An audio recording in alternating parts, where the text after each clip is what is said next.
Hey, Alex. Hey. How was soccer practice? Pretty good.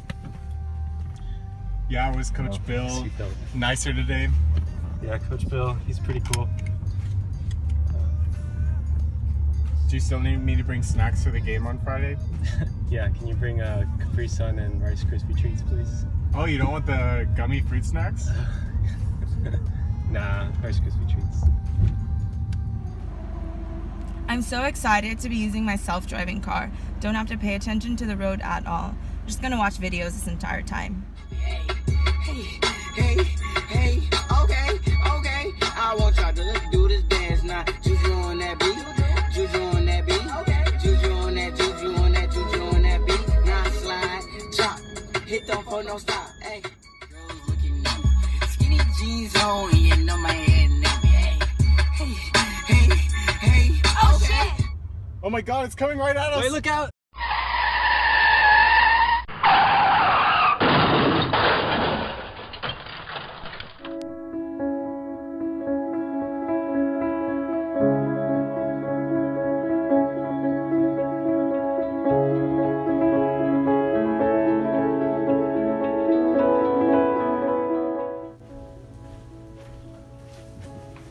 Are you awake?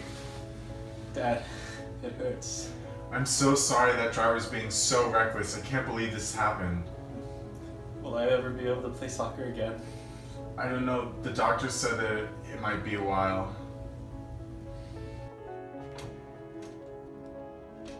I need the best lawyer you have. Someone's crippled my son and I'm gonna make them pay for it. Judge Graham, presiding over the case Miller versus Patel. Lawyers, where are your clients? My client, Mr. Miller, is still recovering from injuries suffered at the hands of the reckless Miss Patel. My client, Ms. Patel, is also still recovering from the injury sustained in the accident. Very well. Lawyers, you may now present your arguments. Your Honor, my client, Mr. Miller, believes it is clear that Miss Patel, the driver of the vehicle, is to blame for this accident. Throughout the entire history of driving, the driver has always been held responsible for accidents, and this precedent should not be changed just because a software program is controlling the car.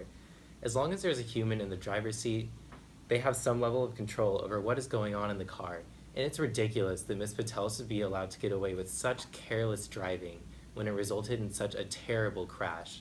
My client is still dealing with complications from the incident, and his son is in even worse shape. We don't know if he will even survive the next week. No family should ever have to go through such trauma, and the complete ignorance of Ms. Patel is the sole cause of this terrible situation. After reviewing the car's logs and footage from traffic security cameras, we can see that the driver, Ms. Patel, was paying no attention to the road whatsoever.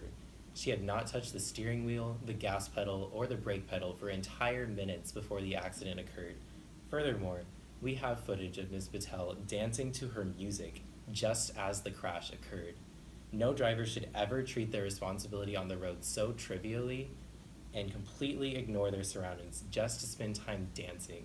This is a severe case of ignorance, and I demand that Ms. Patel be punished to the fullest extent of the law for her negligence.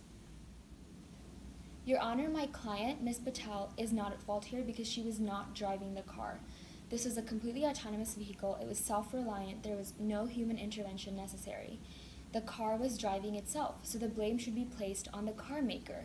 You see, experts have already figured out who to blame in these situations.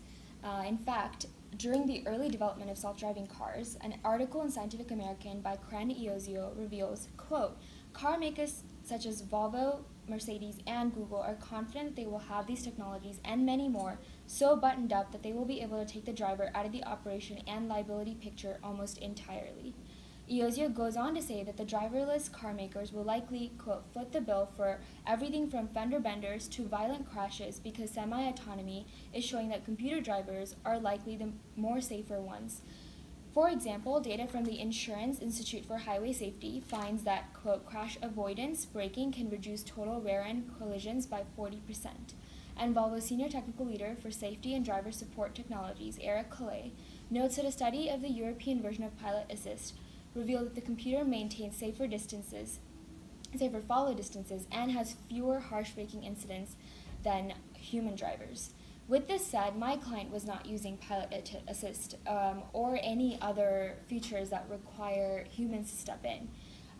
This car that my client was driving was completely autonomous, so there's really no confusion as to who to blame here. It's the car maker. Who represents the company here? I do, Your Honor. These vehicles that our company makes have such advanced software with machine learning and artificial intelligence programs built into them. We have to consider they're self-thinking machines that make decisions autonomously and independently. Therefore, is it fair to hold the makers of the software accountable? It's like having a kid and raising it to the best of your ability. Can we really blame the people who wrote the program? They simply made a program that thinks for itself and set it loose. I still believe that the driver, Ms. Patel, should be held responsible in some manner for her recklessness, but I do understand that the car company should be held responsible as well. I just want to make sure that this family gets justice for the terrible things that have happened to them. As there's no precedent to such a decision, I must relegate it to the Supreme Court.